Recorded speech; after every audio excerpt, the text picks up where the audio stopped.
Good afternoon, everyone. Thank you for joining us for today's Memorials, Monuments, and Memory Lecture with our guest, Ainsley Carry. My name is Jesse Bucher. I'm the director for the Center for Studying Structures of Race.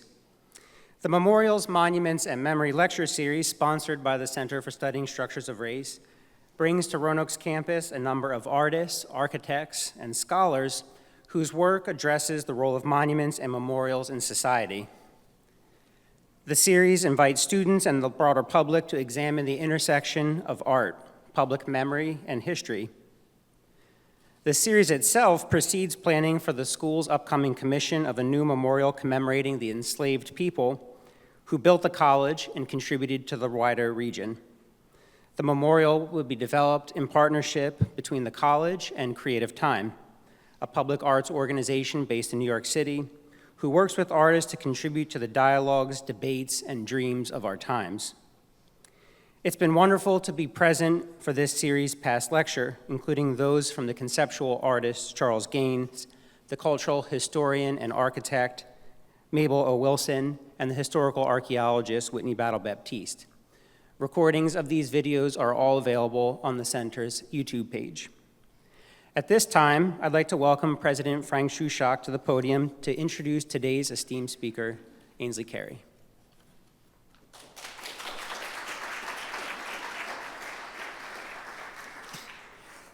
Well, good afternoon. You all look wonderful. It's good to see you all. Thank you for taking time to be here this afternoon and listen and learn together about this timely and compelling subject. I want to offer a special welcome to members of the college's Board of Trustees today who are able to be with us in advance of this week's board meeting. These really are special advocates of the college and people that I want you to know. So if you're a member of the Board of Trustees, would you please just stand if you're able so that we could recognize and say thank you for your service.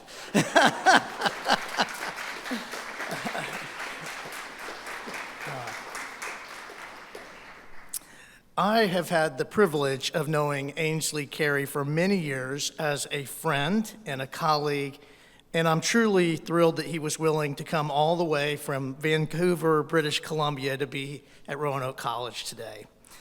Let me tell you a little bit about Ainsley and his incredible higher education journey. He once told an interviewer, "I went to college at the University of Florida to play football." And I say that very directly because that was my motivation, he said. And then when I went to school, I fell in love with learning stuff. Lots of us have that experience. We learn later in life how much we love to learn. This is certainly true after graduating from the University of Florida with a bachelor's degree in food and resource economics. He went on to earn multiple graduate degrees, including a master's degree in counseling and a doctorate in higher education administration from the University of Florida, a master's degree in business administration from Auburn University, and a master's in the study of law from the University of Southern California. Ainsley's career has included administrative and teaching roles at Southern Methodist University, the University of Arkansas, and Temple University. He accepted his first vice presidency at Auburn University in 2009, and that's where I first became acquainted with Ainsley. And he has held similar positions at the University of Southern California and now at the University of British Columbia in Vancouver, Canada, where he is the vice president for students and has been in that role since 2019.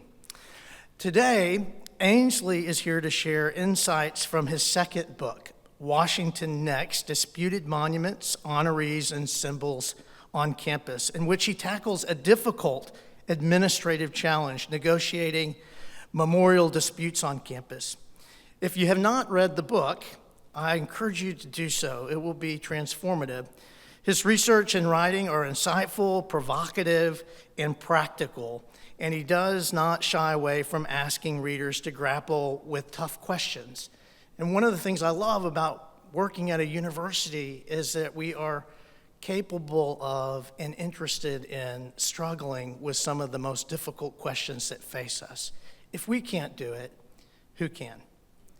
At the conclusion of his lecture, Ainsley will respond to audience's questions, and I know that he will enjoy the conversation. He really does, and will welcome your conversation. And so I need a big favor from everyone in the room. I need a gigantic, enormous maroon welcome for my friend, Dr. Ainsley Carry.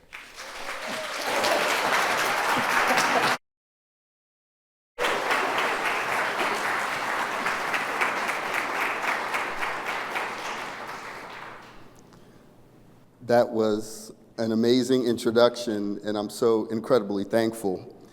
Some of you had a chance to see some of my presentation already. However, let me begin by saying thank you. Thank you so much for inviting me to this space. It is such a pleasure to be here. Let me tell you a little bit more about my relationship with your president. So Frank and I, as he mentioned, President Shushak. As he mentioned, we've known each other for quite some time. We both come up in the profession. Back in 2021 and 2022, President Shushak, got involved in a mentor-mentee relationship. We were both educating one another about our work. Every other week, we were on the phone talking about ideas, sharing experiences, thinking about the scholarship and the field and how we would continue to make it better. So this went on for an entire year, and we decided, let's pull this together and do a professional presentation at an upcoming conference. So we gathered together at the conference, him, myself, and two other colleagues who were preparing to present. We were getting ready to get on stage at last year's NASPA conference, and we were making sure everyone was doing what they were supposed to do. And people kept walking by and saying, "Congratulations, Frank. Congratulations, Frank." And after a while, I said, "Hey, before we get on the stage, what are they talking about?" And then he showed me an email or a text message that says, "Roanoke College welcomes Frank Shushak as its next president." And then we stepped onto the stage. So I am standing there with my mouth on the floor saying, "Wait a minute, I've been talking to you for the past year. You didn't mention anything about this." So it was my responsibility to deliver the introduction of the panel members that Frank was on. This totally threw off my introduction because he was no longer the vice president for students at Virginia Tech. He was suddenly the president of a university. So I am incredibly grateful, thankful, proud of my brother to see him stand in this space. You have the right leader for the right time, and this is an honor for me to be here. Soon after that, he apologized for not telling me anything for the past year, but we've since recovered from that. I also want to thank your Board of Trustees for their courage to take on this conversation and to bring these topics to the university and to be here as a part of their own board meeting to bring this up. I think it takes incredible courage for universities to have difficult conversations about their past, every university. And this doesn't happen without a supportive board. So your board has been engaged in this dialogue, and I thank them for inviting me and being a part of this experience. Universities 200 plus years old, like Roanoke College, require excellent leadership from boards. That's what makes these universities stand so long. I want to thank Professor Jesse Butcher. Today, we had an incredible session walking around the campus teaching me about your university, but also his incredible work with the Center for Studying Structures and Race. I think it has an incredible mission, and it is very consistent with the future conversations that universities need to grapple with. So I thank him for his service today. And I want to thank you for taking time out of your busy day. There's so many other things I'm sure you could have been working on right now, and I thank you for taking time out of your busy schedule, especially the students who are here to dive into these really difficult topics. So thank you all. Now, I also want to acknowledge that Roanoke College is taking on an incredible topic at an incredible time. And you have done some good work on this campus. I've done some studies on universities who are responding to memorial disputes on campus. And most universities respond to these disputes only after a campus protest. Your university has been proactive about listening to students and bringing these issues to the table. You have recognized memorials on your campus. You have recognized some of the physical assets and former leaders of the institution. These issues are not hidden here. Now you are doing the difficult work of grappling with it to say, what should we do next? So I want to acknowledge the good work that you are doing and the good work that you will be doing in the future. I want to acknowledge this small town of Roanoke. Recently I read in the news where Roanoke, this town, replaced the statue of Robert E. Lee with the statue of Henrietta Lacks. That's an incredible change for a town to take on. I think this small town could lead the country in how to have these difficult conversations. You'll notice my conversation is not about removal. It's not about relocation. It's not about retaining them. It's about how universities grapple with these difficult conversations. So therefore, I would like to invite you. I want to invite you to grapple with me. Grapple is one of my favorite words. I'll probably use it too many times today, but grapple means to wrestle without weapons. That's one version of the word grapple. But grapple also means to deal with something until you understand it. And that's the grapple that we're aiming at today. How do we struggle with something in our head, attempt to understand both sides of it until we come to a position that we can understand how to move forward? And that's what's required. Between 2015 and 2020, universities took on this subject as a result of campus protests. So they were responding, they were reacting. They didn't have time to grapple. I like the Center for the Studying Structures of Race. I like part of their mission statement that says, our mission is to expand and complicate how we research, teach, and learn about race. Notice the word complicate. Usually the intention in teaching is to make something simpler, make something understandable, make something digestible, not make something more complicated. But in order to grapple with issues of race and culture and memorialization and how we commemorate them, we have to expand our understanding. Expanding our understanding means adding things to what you think you already know. And when we add to what we think we already know, we complicate it. Ooh, that's too much. Ooh, now I understand. The only way for us to understand is to add and complicate and struggle with it. Adding means listening to other opinions, listening to voices that have not had space at the table. Complicating matters means adding scholarship to those issues and then continuing the dialogue. And that's what the space and time you have been provided. And that's what not responding to this as a result of a protest helps you deal with, helps you complicate the matter by listening to other scholars and listening to other opinions. Most importantly for me, listening to students. And that's why this work has been so incredibly important for me and fruitful for my work. I also want to extend this invitation to students to think about how your time and space at Roanoke is impacted by the work that you do and what you study in the classroom. So now let me step into the work that I've done in Washington next. So in 2015, a young man entered a church in Charleston, South Carolina. It was the summer, it was warm outside, and he entered that church for the midweek Bible study.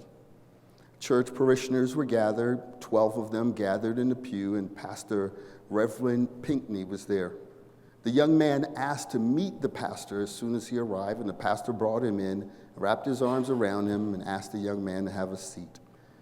And after this hour-long Bible study on forgiveness and reconciliation, the entire congregation stood and bowed their heads in closing prayer. And this young man decided that he would move forward with his true intentions of attending this church service. This young man came, in his words, not mine, to kill as many black people as possible. He pulled out a 45 millimeter handgun and shot more than 70 rounds into the church. Nearly every parishioner in there was injured. 9 of them died as a result of this shooting. He walked out of the church as calmly as he entered. The next day, they found him on South Carolina highways heading north towards North Carolina. The police pulled him over and took him into custody. He told the officers that he was hungry, so the officers took him to Burger King that night before arresting him. That week, within the next 2 weeks, the state of South Carolina settled what was a 40-year dispute about the appropriate memorialization of the Confederate flag. The young man had indicated on his own manifesto that he worshiped the Confederate flag, and he wanted to start a race war because there were too many minorities in this country. 2 years later, tragedy would strike again, not far from where we are right now. In Charlottesville, Virginia, there was a proposal to remove the Confederate statue of Robert E. Lee. And the night before the town was to consider that, protesters and counter-protesters ascended into the town. This is a story that many of you are very familiar with. They shouted, they marched through the city, and the day of the protests, protesters and counter-protesters clashed in the streets. After about an hour of this clash, a young man drove his car at full speed into the crowd, injuring 19 people and killing 1, Heather Heyer.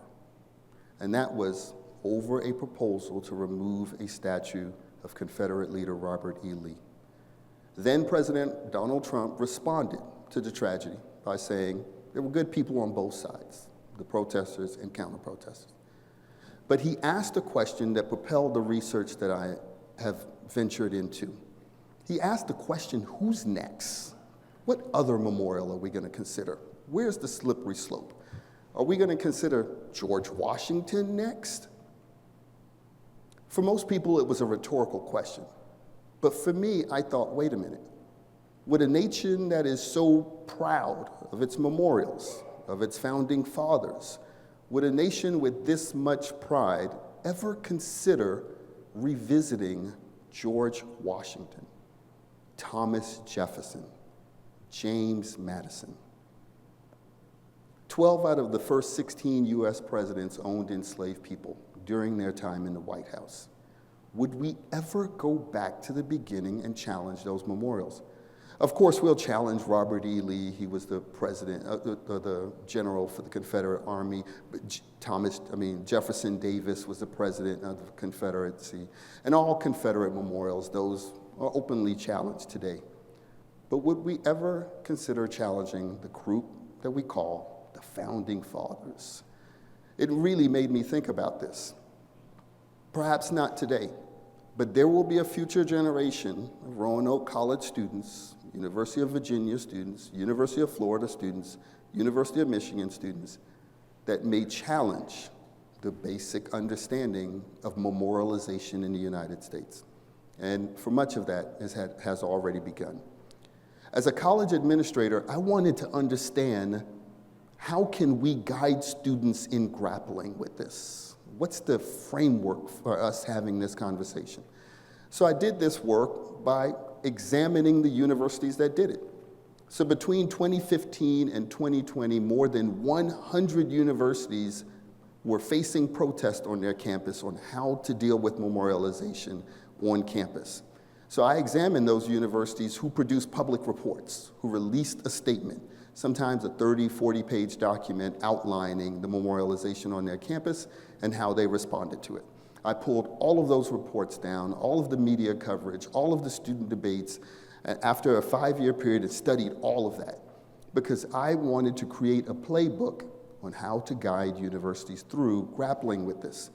I was one of those administrators at the University of Southern California who was typically charged with, Ainsley, the students are upset about this. Go out there and meet with them. Here's their document. So I would spend a year examining whatever student issues and meeting with them to grapple with it. I wanted to be proactive. I wanted to get ahead of it. I wanted to have a playbook on how to guide us through it. So here's what I found by examining 25 universities, and you'll see some of them on the list here. 25 universities who examine memorialization on campus. Now, these universities include Harvard, Princeton, Yale, Michigan, Stanford, Florida, Clemson, Bowling Green, Baylor, universities all over the country. You've seen these names. And here's what I found. Number one, the catalyst for the protest has always been students. Students charge the administration office and say, we demand an examination of this building, this memorial, this rock, this symbol, this statue, this segregationist leader, this eugenics leader. We demand an examination of it. In fact, they would come in and say, we want it removed. Why did students jump straight to removal? Because the students learned 25, 30, 40, 50 years before they brought it up, a previous generation of students had brought it up. And the university just hadn't responded. Now this was a national movement, and students were demanding immediate action. Students were demanding something happen now. So the catalyst for change at every university that I examined, all 25, were students. So the president's response, okay, to get you out of my office, I will agree to form a task force. All right, so we'll have a task force. When will the task force meet? So the president will agree with the students, we'll establish a task force. So the president established a task force. Second point, composition of the task force. Who's on it? The average task force was 12 members, 6 faculty, 4 staff, and 2 students. Let me go back to the beginning. Students established the protest. Students were the catalyst. And then we form a committee that involves 6 faculty, 4 staff, and 2 students. I was thinking about that, and it reminded me of, so if faculty were protesting tenure, the tenure and promotion process, they felt it wasn't fair, it wasn't recording all of their work, it needs to be simplified. Imagine us pulling the president saying, okay, I'll pull together a task force. We'll put 6 students, 4 staff members, and 2 faculty. The faculty would go berserk, right? That would not work. But that's what we did with students. That's what these task forces were formed.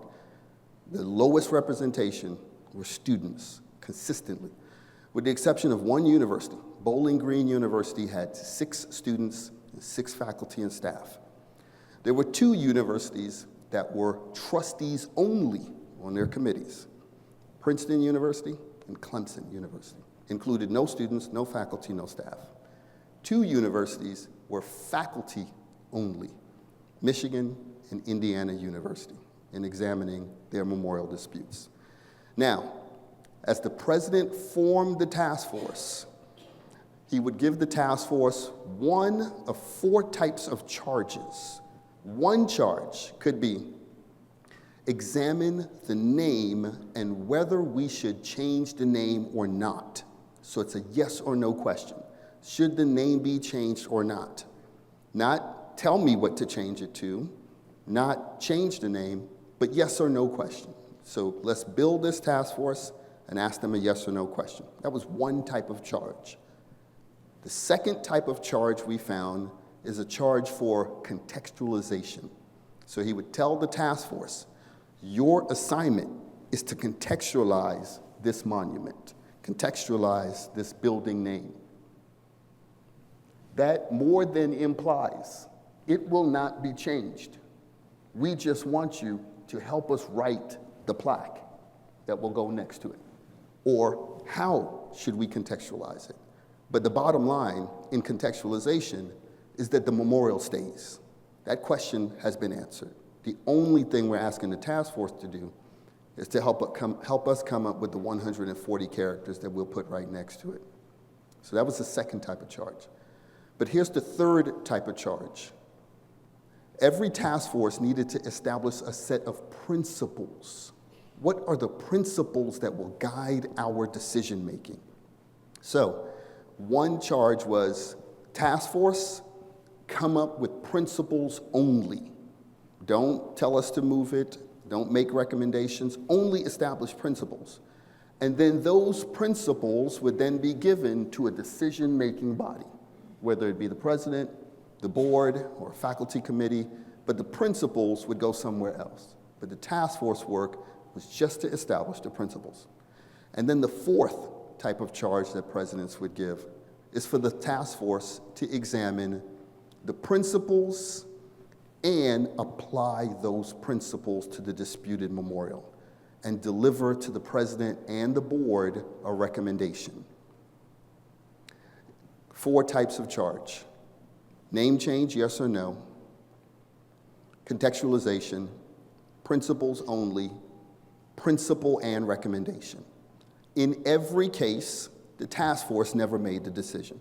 The task force may have made a recommendation, but at the end of the day, the board makes the final decision about naming rights on campus. This is consistent among all universities. In every charter of every university, it's the trustees that make determinations about the long-term naming rights on the campus, which is understandable. Now, here were the types of principles that emerged. 3 were overwhelming. Let me pause and apologize if the display behind you is distracting. I know many of us, or some of my students, are multimedia, so they don't mind hearing a presentation and seeing a presentation behind them at the same time. So I apologize if it's distracting you. But the visuals will be up for a while, so you'll have enough time to listen and watch. But if that's distracting, you could just look right here. All right.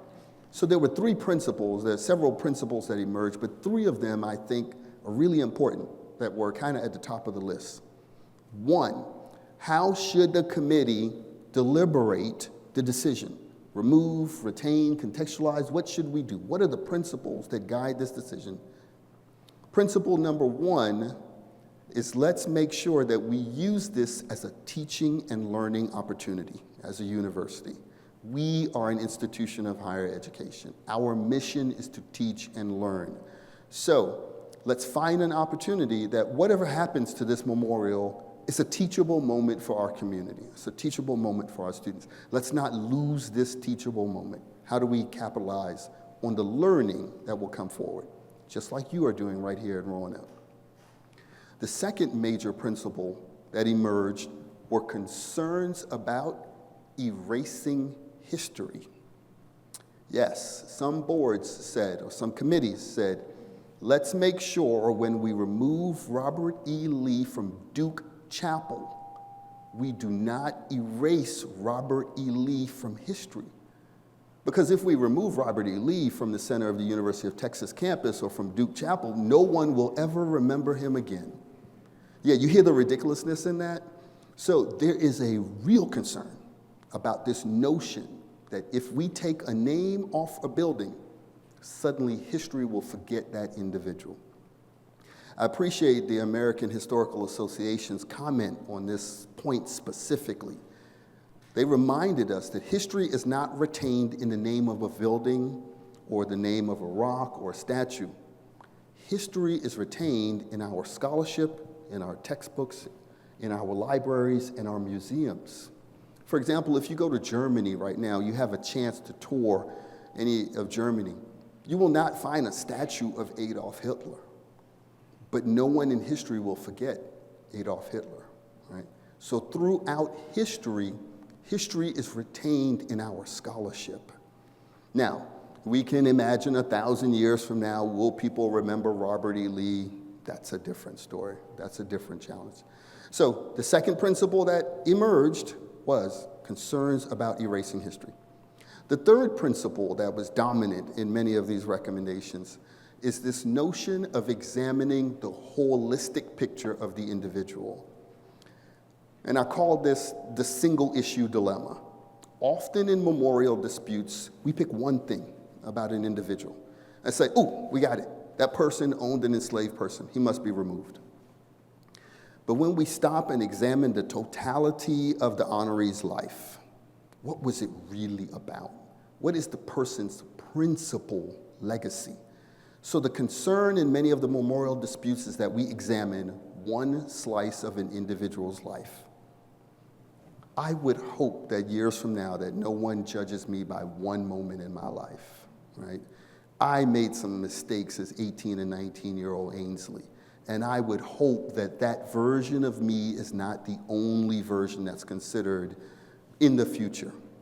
We can pick a number of political leaders, athletes, celebrities, physicians, you name it, historical figures throughout our history, and if you take one slice of their life, we could find a way to condemn them forever. So the task force said, as we examine our memorials, we should find ways to make this a teachable moment for the university. We should find ways to not erase history, but there's something in that we should identify. And we should find ways to consider the totality of an individual. How do we think about everything that we do? So those were the three major principles that emerged in this conversation. Let me refer to my notes here real quick. Now, the results of the 25 universities also had 56 memorials. Of those 25 universities, 56 memorials were involved. 28 memorials were removed, 25 were retained, 5 were relocated. One of the questions that propelled my examination of this question is, why are students protesting? Help me understand it. In all of the literature and material, it wasn't about the name on the building. It wasn't about the statue on campus. When we dig deeper, students are concerned about the continuation of a racial hierarchy that enforces separation in education, segregation, eugenics, healthcare, banking, housing, voting rights, voter suppression, police brutality. And they feel our universities are complicit in this racial hierarchy because we have adopted statues and memorials that continue to enforce the racial hierarchy, that puts one group at the top and all other groups below. And then we create a system to reinforce that in banking, education, housing, childcare, healthcare, law enforcement, criminal enforcement, drug enforcement. Nearly every category of American society reflects this racial hierarchy, and we are promoting it on campus. We are complicit. Those are the words that students were trying to find as they were protesting removing Woodrow Wilson from Princeton University, removing Father Juniper Sierra from Stanford University and the University of Indiana. The memorial protest is about concerns of my institution, the one that I am going to school at, the one that I signed up for, the one that I read about, examined all the brochures and the literature, and I'm paying tuition, and I flew here, and suddenly I learn that we are complicit in the racial hierarchy that puts some atop and some at the bottom. And that's what the protest is really about at the end of the day. So that's the why. But here was my finding. I think this is the most important part for me, and this is the part that I'm hoping that we have a chance to deliberate, to grapple with, is the framework that has emerged. From examining all 25 universities, there's a framework that's coming out of that. No single university adopted all 4 components of this framework, but you could see the framework emerging in many of them. One part of the framework is what I'll call the principal legacy question. The principal legacy question goes back to this issue. When we examine the totality of an individual's life and put everything on the scale, the good, the bad, the contributions to society, the contributions to the future, the harm done in the past, the efforts to repair that harm, or lack of efforts to repair that harm, the time, the era, when we put it all on a scale, what was their principal legacy? What were they really about? Not just a public memory, but what did they really contribute to the world that has significance, has measure, has value? Let's take, for example, Virginia's own Woodrow Wilson. Woodrow Wilson was from Stanton, Virginia, not too far from here. His museum is there. Woodrow Wilson was the 13th president of Princeton University. He became governor of New Jersey, and then he became the 28th president of the United States. He was in office and signed the 19th Amendment, giving some women the right to vote. Some women received the right to vote from Woodrow Wilson. He also revolutionized and modernized the United States government, making it more efficient, worked with business and industry around child labor laws, and created a tremendous amount of efficiencies. He proposed what's called the League of Nations to create peace between nations before going to war. Today we know the League of Nations as the United Nations. Woodrow Wilson did a lot of incredible things by modernizing the U.S. government and making it much more efficient. At the same time, Woodrow Wilson was a staunch segregationist. Woodrow Wilson reintroduced Jim Crow segregation to the federal government, meaning black and white postal workers had to work in separate spaces. The black postal workers usually had rooms in the back. They could not share the same cafeterias. They couldn't share the same space. And that was not how the federal government was organized at the time. Woodrow Wilson was the first president to screen a movie in the White House, a tradition that many presidents have continued to this day. But the movie he screened was The Birth of the Nation. And The Birth of a Nation is a movie that's all about the era of Reconstruction.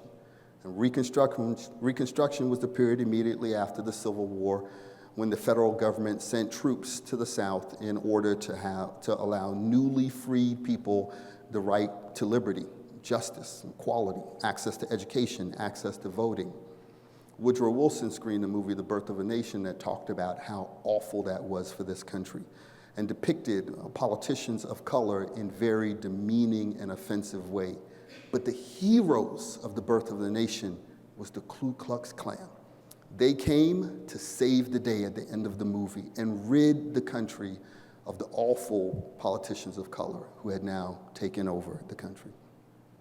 And Woodrow Wilson commented after screening the 3-hour-long movie was that it is like history written with a lightning bolt. The only problem is how incredibly true it is. And that is a part of Woodrow Wilson's legacy. So Princeton University had to debate with this. They had to struggle with this because at Princeton University, the School of Public and International Affairs is named after their 13th president, the United States 28th president, Woodrow Wilson. In the first debates, they ended the year, Princeton University, trustee-only committee by saying, we will contextualize President Wilson. We will put up a memorial and tell his story, both sides of it.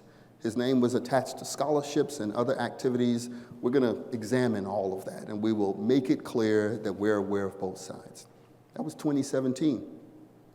3 years later, George Floyd was murdered in Minneapolis by a police officer. Within 48 hours, Princeton University reversed the decision that they had made 4 years prior, because now it had become untenable to continue to memorialize these types of activities.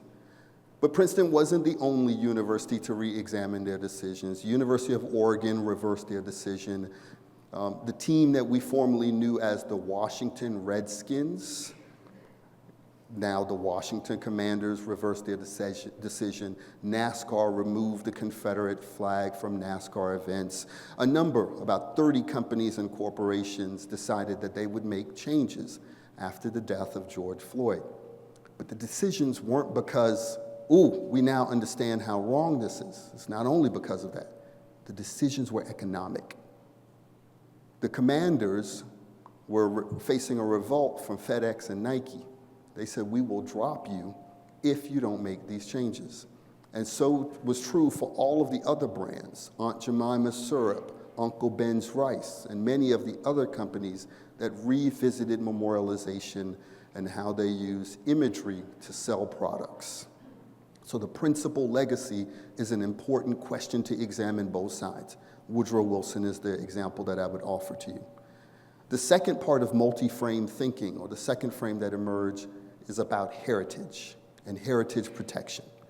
One of the great values of our university is the history, the traditions, what's important here. This university is more than 200 years old, and there have been some things that have happened every year, perhaps for the past century. That's so important to who we are and our values and our beliefs. So that is the heritage of the university. And when that heritage gets challenged, 100 years of alumni come forward and say, wait a minute, I was doing that when I was there at 18. Now, heritage protection is not unique to universities. The United States has a number of laws on the books and policies focused on protecting the heritage of the country. Our nation's national parks, there are shipwrecks, film, theater, drama, museums, buildings that are part of heritage protection. So heritage protection is not unique. It is not something that universities invented in an effort to protect Confederate memorials. However, there are 8 states, former Confederate states, that have created heritage protection laws specifically to protect Confederate memorials. Not the historical value, just Confederate memorials. And then they add, and memorials of other wars as well, right? So Virginia is one of those states. Let me give you an example. Nathan Bedford Forrest. Nathan Bedford Forrest was a Confederate soldier, a plantation owner. He profited after the Civil War when slavery was no longer allowed. He profited by creating convict leasing. He was part of the convict leasing movement, meaning let's arrest as many young black men and older black men, put them into prisons, and then lease them. So, in the 13th Amendment of the Constitution, involuntary servitude is still allowed. Slavery is still allowed as punishment for a crime. There it is. So they arrest as many men of color as possible and then sell them. Nathan Bedford Forrest jumped right into that industry and continued his work. Bedford Forrest in 1865 was also invited to be the first Grand Wizard of the Ku Klux Klan. Now, Middle Tennessee State University in 1954, Nathan Bedford Forrest died in 1877. But in 1954, Middle Tennessee State University named their Army ROTC building after none other than Nathan Bedford Forrest. What else happened in 1954? Just shout it out. Brown v. Board, which ended segregation in K through 12 and higher education. So now the federal government was saying, dear states, segregation is no longer permitted. So students of color, black students specifically, should be able to go to your university. As a part of the massive resistance to Brown versus Board of Education, many universities in the South began adopting Confederate memorialization. In fact, many universities, I wouldn't say many, I'm aware of at least 3, a few universities changed street names to plantation owners in an effort to make the environment inhospitable as possible as a wave of black students may be enrolled in their universities. However, massive resistance went on for 20 years. So black students didn't show up until the 1960s and 1970s because they resisted the effort. But they also invented other types of entry barriers so students couldn't get into the universities. But Nathan Bedford Forrest was added to the Army ROTC building in 1954, more than 80 years after his death and well after the Civil War. But it was a part of, let's create an inhospitable campus. So the students in 2017 said it's time to revisit this. They moved forward to the president. The president said, you're right, let's pull together a task force. They pulled together the task force. The president said, let's focus on the name only. Don't give me a new name. Let's focus on the name only. The task force recommended, let's change the name. We don't know what to, but let's change the name. At Middle Tennessee State University, that process has to go to the board. And the board of Middle Tennessee State said, yes, it's appropriate. Let's change this name. But that wasn't the final decision-making point. In Tennessee, they have the Heritage Protection Act. It has to go to the state legislature. The state legislature used to have a majority vote, and we will change the name. And right before they began the vote, they paused the vote and delayed it. And then they changed the law that it needed to require a 2/3 vote in order to change this. And if you were not present, that counted as do not change. So after a year and a half of deliberation, the name was never changed, and the Tennessee's Historical Society decided that they would not change the name. So today, Nathan Bedford Forrest, the first Grand Wizard of the Ku Klux Klan, remains honored at Middle Tennessee State University. Heritage protection. Now, how do we grapple with the things we want to protect that's good about the university, and how do we put it in the right disposition? Whether it's a Heritage Protection Act or whether it's the values of the university, there are things about every university that are worthy of preserving. Just like in the United States, we preserve shipwrecks and memorials and paintings and art. Preservation is part of our world. Preservation is part of being human. We want to remember things. But how do we grapple with memorializing the Confederacy or the Ku Klux Klan? How do we grapple with that when it is embedded in our institutions? Washington and Lee University. You know who the Lee is in that name? How do you grapple with that? Dadgummit, right? So these are things that universities must struggle with, and which I think is a very exciting point. It's not that they haven't. They have grappled with that point. But the third framework that I'll mention is about landscape fairness. The landscape is never neutral.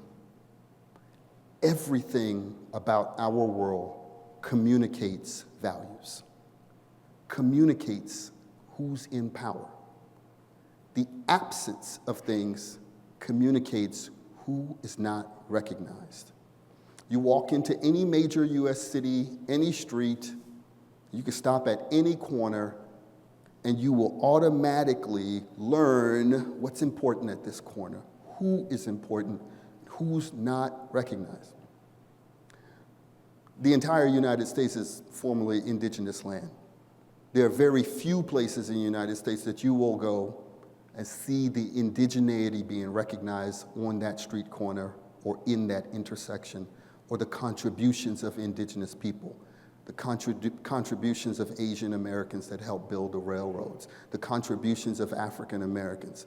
But what you will see at the intersection of many U.S. cities is the Confederacy. There are more than 2,000 Confederate memorials scattered throughout the United States. 85% of them are in the southeastern United States, the former Confederate states. There are very few places that you won't find a Calhoun Street, a Jefferson Street, a Lee Jackson Day instead of Martin Luther King Day. So the Confederacy is embedded throughout the United States in ways that are hidden in plain sight. And you wonder about who is being recognized here, but more importantly, who's not being recognized. But landscape fairness is also about who is welcomed. So we say to students, we, higher education that is, come. We respect diversity, inclusion. We want you to come from foreign countries. We want you to come from all parts of the United States. We boast about the students that represent all of the states. We boast about our incoming classes that are more diverse than last year's class. And then we say, live in a residence hall that's named after a segregationist governor. In the state of Alabama, you might remember a governor named George Wallace, who in 1963 stood in front of the University of Alabama and declared segregation now, segregation tomorrow, segregation forever. George Wallace's name is on every state university in the state of Alabama. However, we say come, diversity, inclusion, live in our residence halls. So imagine the gymnastics that a student is doing in their head, living in a residence hall, trying to create community, and it's a person that didn't want them there. So they're walking around campus with John C. Calhoun Residential College. John C. Calhoun at Yale University spent his entire life, in fact, his dying breath, to defend slavery. John C. Calhoun was a senator who, before the Civil War, predicted the Civil War if we don't support the institution of slavery. While he was in the Senate 3 weeks before he died, he could not deliver his speech, but he wrote a 30-minute speech for another senator to deliver in an effort to defend slavery to his dying breath. And Yale University named a residential college after him and asked students to build community around John C. Calhoun Residential College. Although students may walk in these spaces and can't articulate why this is offensive and why it hurts their stomach, it does. It does. And that's what I heard and listened to, and this is the conversation they are trying to have with us.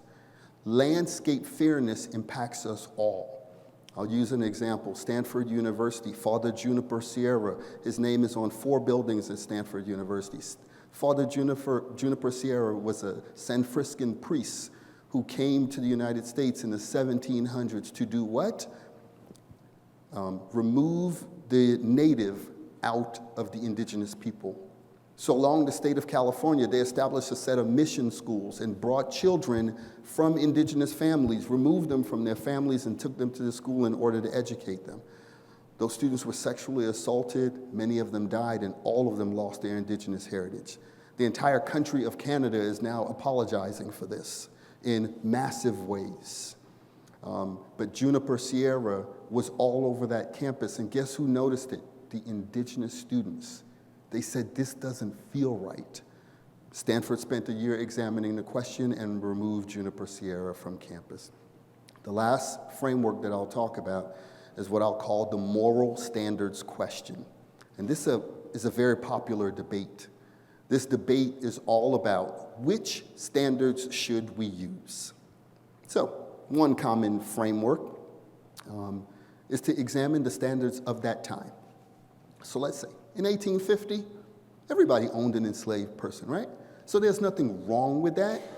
They were following the law. This wasn't against the law. In fact, it was protected in the Constitution. If you read the Constitution, enslaved people were 3/5 people. They weren't even completely people. It was a fugitive slave law that allowed us to go and recapture this property and bring it back. The U.S. Constitution is about property rights, and enslaved people were property. So in the 1850s, it was okay to own enslaved people. So the question is, why judge them today in our modern standards when at the time they were acting in accordance with the time of that period? So it would be wrong for us to judge them that way today. And then there's another thought of mine, the presentism thought of mine, that said the only thing that matters is who we are today and who we want to be today. In fact, not just today, but who do we want to be in the future? So if that behavior is condemned, it was condemned then and we should condemn it now. But the truth about a historical relativism, looking back into the past and saying everybody did it, it was okay. More than half the country was abolitionists. More than half the country wanted slavery to end. In 1808, the transatlantic slave trade was supposed to end, but it continued in the United States and by reproducing enslaved people all the way till the 1860s. So more than 60 years, they continued the practice of slavery, although it was outlawed, although many developing countries around us had outlawed the practice. So the notion that it was acceptable and everybody was on board with it and it was fine is not true. It's protected in the Constitution, but it wasn't true. There was a full army of black and white people that were abolitionists and wanted slavery to end.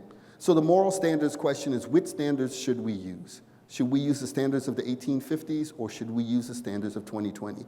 Better yet, should we use the standards of the future that we want to create? Who do we want to be right now? And how should we examine it? So let's take those 4 frameworks: principle legacy, landscape fairness, moral standards, and heritage protection. From a multiple frame perspective is the best way to examine this for a couple reasons. Multi-frame thinking invites additional voices, voices that have not been heard, voices that will not participate in the single issue question. But when you add students, how does this feel to live here? That's a different perspective that we may not have considered. But when you ask who are we? What are our moral standards? That's a different perspective that may not be considered. When we think about the person's principal legacy, let's examine both sides of who they are. It examines another framework. And all of these frameworks don't end up in removal. Some of these frameworks end up in, let's contextualize it. Some of these frameworks end up in, let's counter-memorialize it. Some of these frameworks end up in, let's create a museum where we recognize all of this. Multi-frame thinking introduces additional voices, but also introduces additional solutions, things that we would not think about if we just take a single frame idea. That is why I promote this notion of let's grapple with it from multiple perspectives. Let's have a real conversation about scholarship, about what this means and how this impacts us all. I hope and I feel excited about where you are right now. Roanoke College is one of the few institutions that is doing this proactively. I haven't found many who have said, let us acknowledge where we are. Let us acknowledge Biddle and Miller and the other halls. Let us acknowledge the quarters for enslaved people that are on campus. Let us acknowledge that the bricks on these buildings were built by enslaved people. Let's think about the structures and let us acknowledge that. Now, let's plan for the future that we want to create. I haven't met a university that's doing that yet. Every university is silently waiting for the students to protest and silently praying that they don't and silently preparing their responses. Thank you for inviting me to grapple with you on this subject. Your questions I am ready for.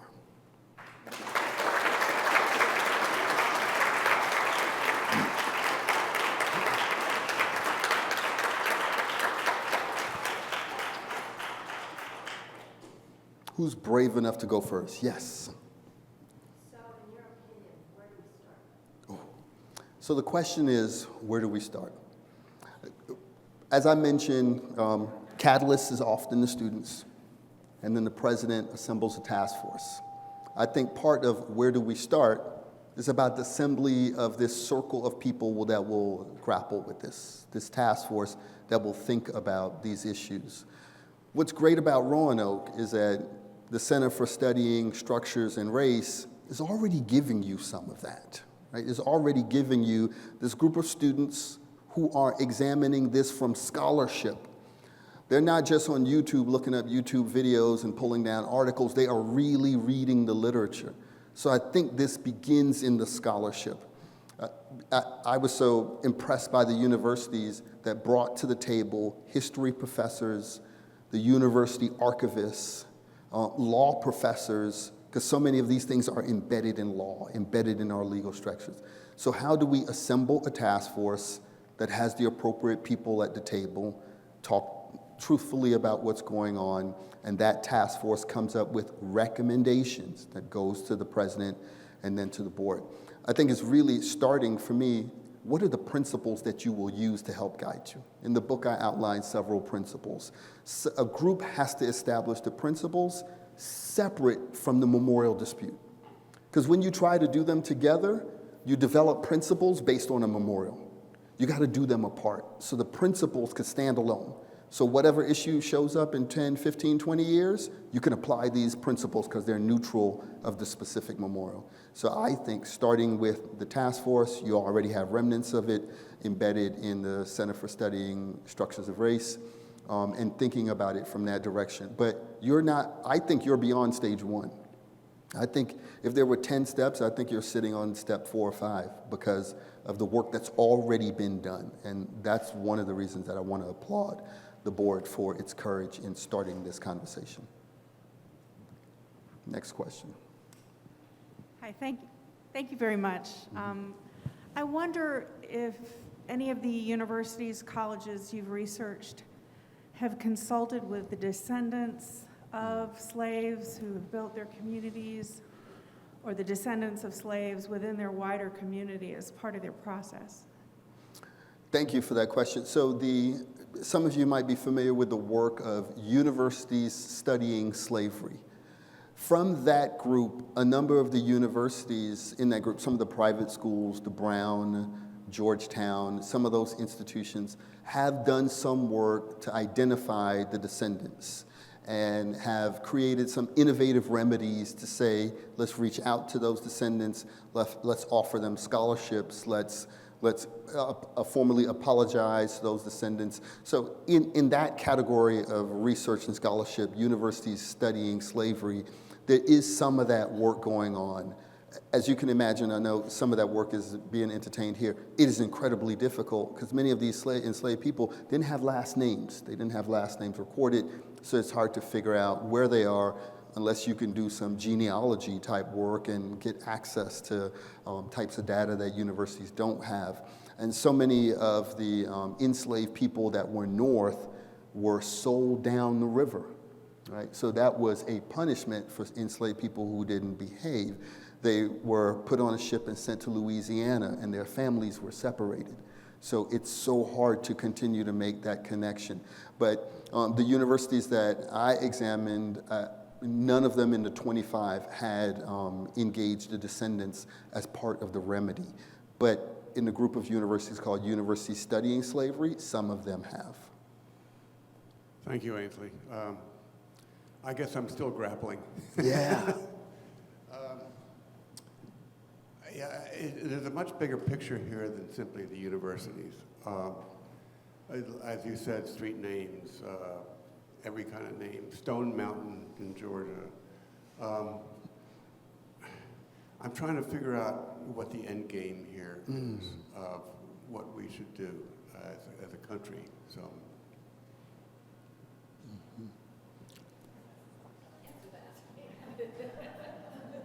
Wow. Yeah, so what is the end game? I wish I had the answer to that question. I think let me start with my scope of influence and my scope of concern is the university community, especially the students. We invite students here. We sell them a product. And there are few things worse than buying something, buying a brand new car, and find out that your car was in a flood and the engine is ruined and it doesn't work, right? So you bought something and then you learned something completely different about what you bought. Students have come to the university on an invitation that included diversity, inclusion, engagement, websites that show students of color, and they say, great, I'm gonna go to school there. And then none of those things exist. So one thing that I am interested in as a university administrator is reducing the gap between what we say and what we're actually doing, like get closer to that. I think as a country, and I think you've pointed out, there are several street names that are being examined.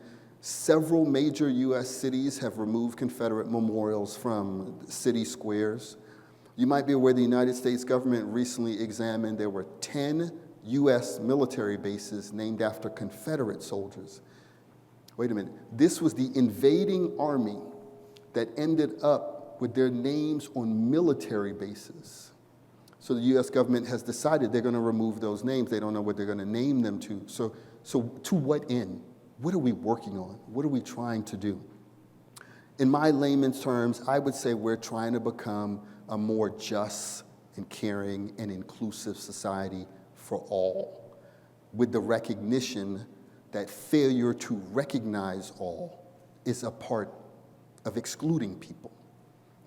I walk outside, I don't see anything that's to the naked eye offensive, but I walked by Calhoun Street the other day and I thought to myself, which Calhoun is this, right? So the landscape is never neutral. It communicated something to me. You ever walk through the streets of Birmingham, Alabama? Jefferson Davis is all over the streets of Birmingham. He was from Mississippi, but he has influenced the entire Southeast. So, do I feel included in certain spaces? Or is the message that I shouldn't be included in certain spaces, right? So, which message do we want to create? I can assure you there are students who are looking at the name Washington and Lee University and saying, I'm not going to go to school there. And boy, I bet there's a scholar they wish they were able to recruit. And It's not unique to Washington and Lee University. There are other Baylor University. It's named after a person that was very prominently involved, slave ownership, and supported the Confederacy. And so was the entire first board of governors of Baylor University. Now, what is Baylor doing about that? They've contextualized it, they moved all these memorials centered, and they have recognized additional contributors to the university. Women scientists, male athletes, et cetera, and they're communicating who they are as part of their history. So I think Baylor, they said, let's look at our Christian faith. And if we used our faith, is this what we would do? And the answer to them was no. So they started reshaping their campus to align with their faith. So that's what Baylor's end game is. It might increase diversity, it might increase recruitment. So I think the outcome is different for every locality. And I also believe strongly that this decision is local. Someone shouldn't fly in from Vancouver, Canada, and tell you what to do in Roanoke, right? This decision is about this community. This community has to grapple with it, right? The thing that too many universities do is say, we're not even going to discuss it. And that's what was going on since the 1950s, when Confederate memorials and plantation names were showing up all over universities. Students were saying, hey, can we get this Silent Sam statue down? In the 50s. And then students in 2018 said, enough is enough. And Silent Sam came down. But they were frustrated with not having the conversation. So to me, from my perspective, I think the end game is about creating an inclusive and just society for all. It would be great if this would also influence housing decisions, healthcare decisions, political decisions, criminal decisions about crime and punishment in the United States, because this hierarchy that we are participating in, that we are complicit in, we higher education, has a greater impact than what we see right now. Yes, sir. Thank you very much for your presentation this afternoon. Am I being too simple or simplistic if I say that the end game is having a more perfect union? That sounds familiar. That sounds familiar, right? And that was one of the things I appreciated about some of the early abolitionists. There was this movement that was an anti-Constitution movement. There was a movement that said, get rid of the U.S. Constitution, we need to rewrite it, it's all about supporting slavery. But then there was another movement that Frederick Douglass was a part of, and he said, no, don't get rid of the Constitution. The Constitution is about freedom. We just have to be able to participate in that Constitution. So let's enforce that Constitution for everyone. And part of that Constitution was about this more perfect union, was about liberty and justice and happiness for all. However, at the time, people of color weren't citizens. So if you're not a citizen, you can't get anything in this Constitution. This Constitution isn't for you. So that's why citizenship was so damn important. So what I love about the movement that was pro-Constitution, it says, let's do the things that we have written.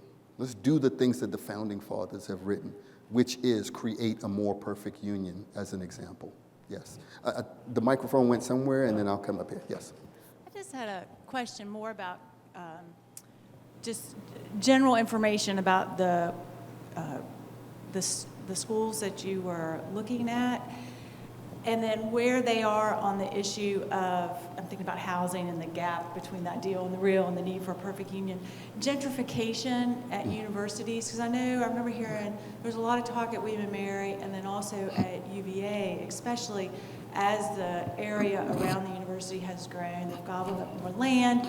You have the gentrification process. A lot of the people who actually work in the commons or the cafeterias or janitorial staff are now can't afford to live there. like, an hour out. Yeah. So do you hear more talk about that and universities asking themselves, how are we going to actually address that housing crisis for people? Yeah. Thanks for bringing this up.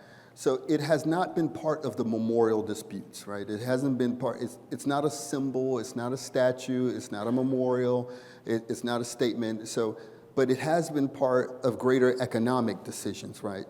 But the concerns about gentrification and the university's impact on the community are old, right? So I remember when I was at Temple University in Philadelphia, the University of Pennsylvania, not far away, was buying up property in the community. And so everything near the University of Pennsylvania grew less and less affordable for the people working there. I'm experiencing the same thing at the University of British Columbia in Vancouver, Canada. Few people working there can afford to live anywhere near campus. Students living far away, faculty, staff living far away from the university. So there are great concerns about the university's impact on the economics of the community. In one sense, the university is increasing the property values. Like I worked at SMU, and you couldn't buy a home anywhere near SMU in Dallas, Texas. So it's not unique that universities increase the property value and impact those who have the ability to work there. I am hearing about universities doing creative things like buying properties and leasing them to university employees at below market rates, at discounted rates. That's when they own the property and own the land, and then they will build multifamily homes rather than single family homes to increase the density there, and pricing it for university employees at reduced rate. That's what we do at the University of British Columbia. And it's about 25% below market rate.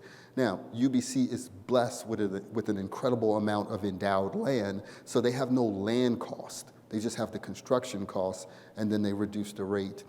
But it's hard for a university to build enough housing for all students, all faculty, all staff, right?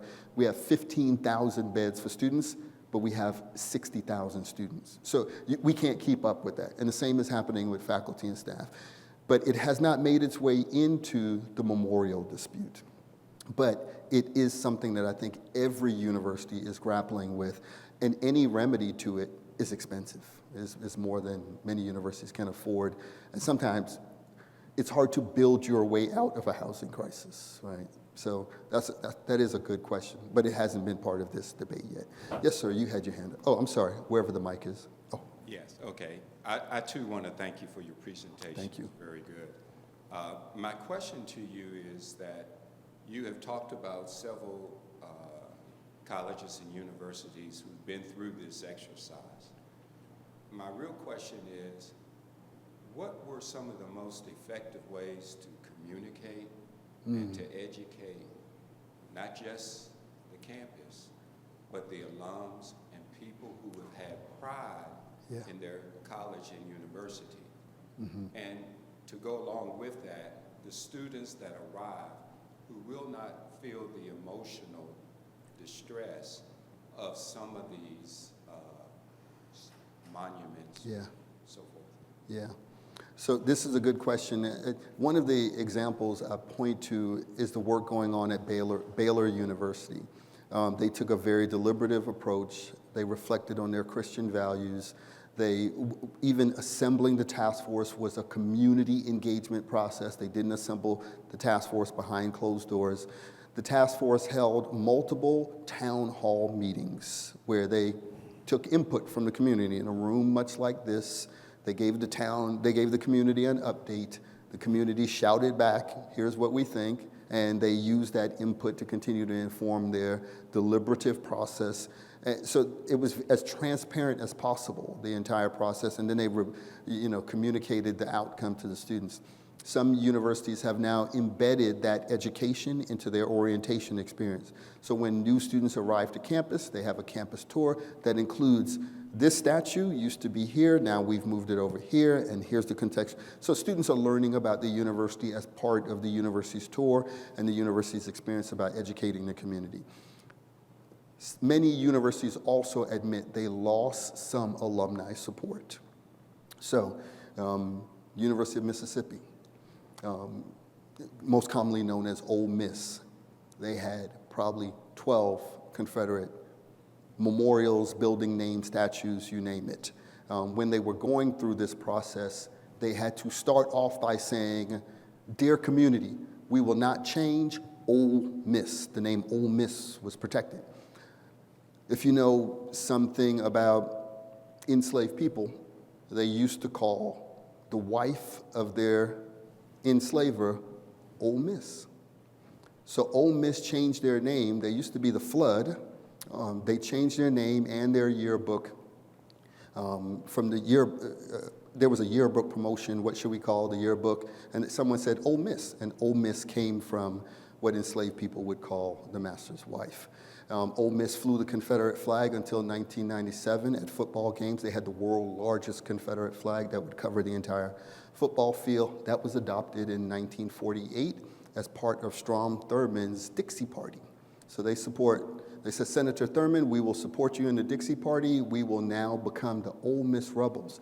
They used to be the Ole Miss, University of Mississippi Flood. And then in 1948, to support Thurmond's campaign, they became the Rebels. Now they are the Sharks or the Black Bears. I can't remember which one they ended up with. They lost some alumni support. Some longtime alums said, we don't like where the university is going. They protected the name Ole Miss and they use it for athletics. But there are some alum from the past who will say, I don't like this. And there will be perhaps no changing that, whatever change happens. Sometimes we change the dining plan and alum are upset about it, right? So I just think that's part of universities making changes. But I think the most effective way to do this is to be completely transparent about it up front.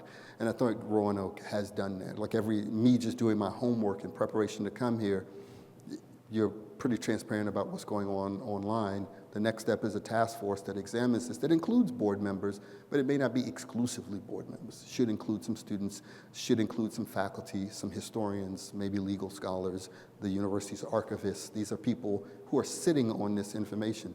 So much about the university's history is not hidden. There are people who are sitting here who know it all the time, and we should involve them in the process. And it's not all about involving those who want to change. Also involve those who want to protect it, those who want to retain it. Their voices need to be heard as well as part of this process. I understand the United Daughters of the Confederacy meets here. They should be involved. Bring them in so you can understand their perspective. But if too many things change, they might decide not to meet here anymore. Do you want that? Are you concerned about that? What are you going to do? So change does impact future supporters. Yes? Hi, so as an administrator and you acting in a high position, and you said you acted as a mediator for students, what was your personal response to student protests? Or is it like a sigh of relief for you that students are finally acting on it? Or was it like, oh boy, you know what I mean? Like, what was your personal response to it?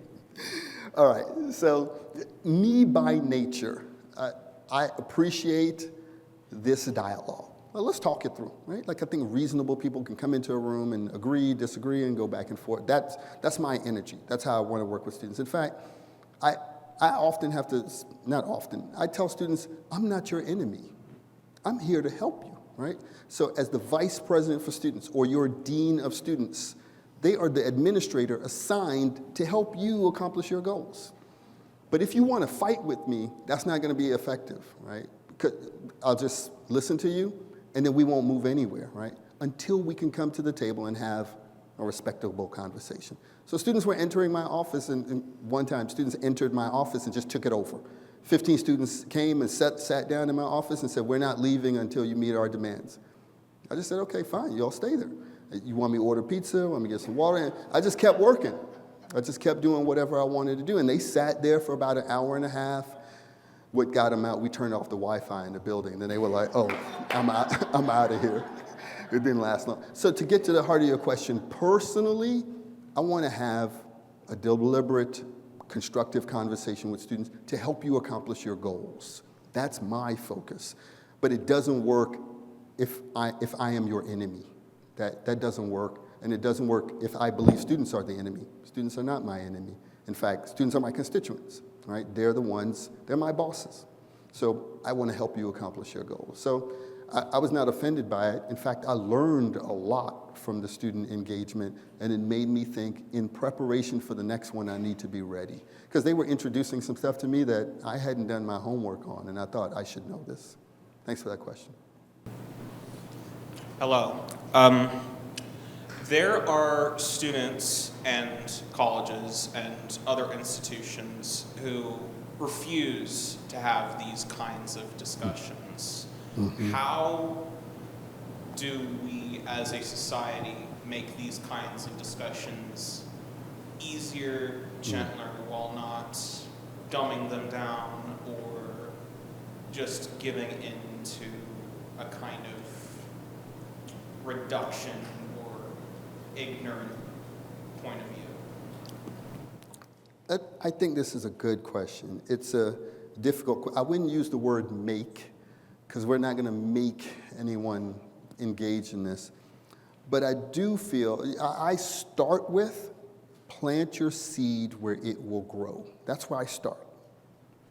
I just start with the people who I could find some agreement with and build it with them. And then watch it spread. And then others are watching, saying, I want to be a part of that. If we're doing it right, others will participate. And I notice the students who often stand on the sideline are waiting to see, how is this going to turn out? And the thing that I enjoy most, or the notion that I enjoy most, is that students will commit to the things that they help create. If they're not involved, they're not going to be committed to it. So I want their involvement, but I'm not going to force it. It's not going to be compulsory. I want you to engage this conversation. So I'll start with the students who want to do that. I'll start with the alum who want to do that. Because you're not going to force anyone to be part of this decision or conversation. So you have to plant your seed where to grow, and then that seed will create other people who participate. In fact, the people who are sitting at the table, I think sheep begat sheep. Students recruit other students, right? So students sit at the table, and I'll say next week's meeting, bring one friend.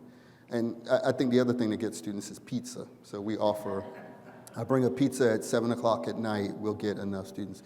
So I think this is an important question because there's some resistance to this conversation. There's some resistance from the people who we want to be part of the conversation. There's some resistance from the people who need it. Otherwise, we're preaching to the choir, right? We're talking to people who already know, who already believe the gospel. We need to bring people to the table who we're trying to say, hey, listen, like, this is about our community, and we want you to hear that, but it does take some time to get there. Now, eventually, once there's a program in place or an idea in place, all students participate in new student orientation. All students, or many students, live in the residence halls. Those places should be the places where this education is infused. So, new student orientation, the promotional materials for the university's YouTube channel, the university's residential spaces. Put it in places where the resistance can't resist it, because I got to go through orientation. I got to live in a residence hall. I got to purchase a dining plan. So I think there are smart ways for the universities to integrate it. I think the best way for me that I love the most is the notion of integrating it into scholarship. Like, which class cannot engage in this intellectual discussion about culture, race, structures, our campus? You can do it in chemistry, math, science, engineering, law. You can do it in any class. So the instructors who suddenly say, you know what, I'm going to make sure I diversify my course content to also recognize indigenous scholars who've contributed to the literature, and make students read an article or make students read a book from an indigenous author, and so on and so on. So I think there are creative ways to do it. The place that we haven't broken into yet is the scholarship of the university as a place where this discussion happens. Thanks for that question. Oh, it is working.